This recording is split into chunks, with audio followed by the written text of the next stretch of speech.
మీకు గాని 5-6 లోపు పిల్లలు ఉండి పుస్తకాలు అలవాటు చేద్దామన్న ఆలోచన ఉంటే ఈ వీడియో మీకోసమే. బేసికల్లీ బిగినర్స్ ఫేజ్లో ఉన్న పిల్లల కోసం అన్నట్టు.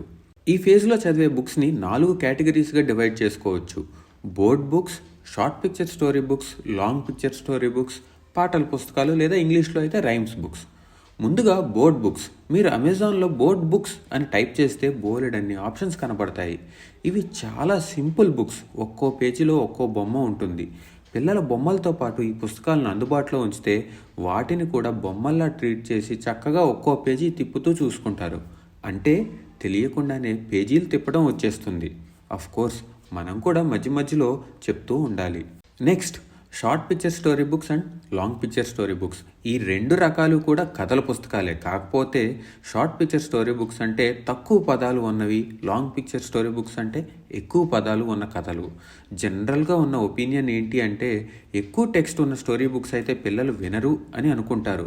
బట్ మా ఎక్స్పీరియన్స్ ప్రకారం ఈ రెండిటి combination is the most rewarding. Long story books పిల్లల కాన్సన్ట్రేషన్ స్పాన్ని పెంచడానికి బాగా దోహదపడతాయి. కాకపోతే పిల్లల్ని ఆకట్టుకునేలా మనం ఆ కథలు చదవడం నేర్చుకోవాలి. ఉదాహరణకి ఈ పేజీ చూడండి. ఇంకేం పనులు చేశాయి ఈ చేతులు అని ఆశ్చర్యపోతూ అడిగాడు నాన్న. ఓ, చాలా పనులు చేశాయి. ఇడ్లీలు తుంపుకొని నోట్లో పెట్టుకున్నాను, కింద పడిన చిన్న చిన్న ముక్కల్ని నా వేళ్లతో ఎత్తాను, మసిగుడ్డతో తుడిచాను, ఆడుకునేటప్పుడు బంతిని బలంగా విసిరాను, అప్పుడు అది దూరంగా వెళ్ళి పొదల్లో పడింది తెలుసా అని చెప్పింది విన్నీ. ఇలా గనుక మనం ఆసక్తిగా చదవగలిగితే పిల్లలు గంటల కొద్దీ వింటారు. ఇక తర్వాత పాటల పుస్తకాలు. పిల్లలకు మాటలు త్వరగా రావడానికి ఉపయోగపడే సాధనాల్లో ఇవి ఖచ్చితంగా ఉంటాయి. ఇదిగో ఈ పాట చూడండి. అవ్వా అవ్వా బువ్వ తింటా, దువ్వుకుంటా, నవ్వుకుంటూ నాన్న వెంట, నడుచుకుంటూ బడికి పోతా. ఇలా చక్కగా పాటల రూపంలో బోలెడన్ని కొత్త కొత్త మాటలు నేర్చుకుంటారు.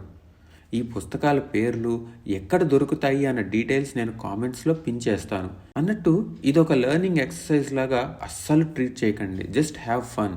లెర్నింగ్ అన్నది ఆటోమేటిక్గా జరిగిపోతుంది.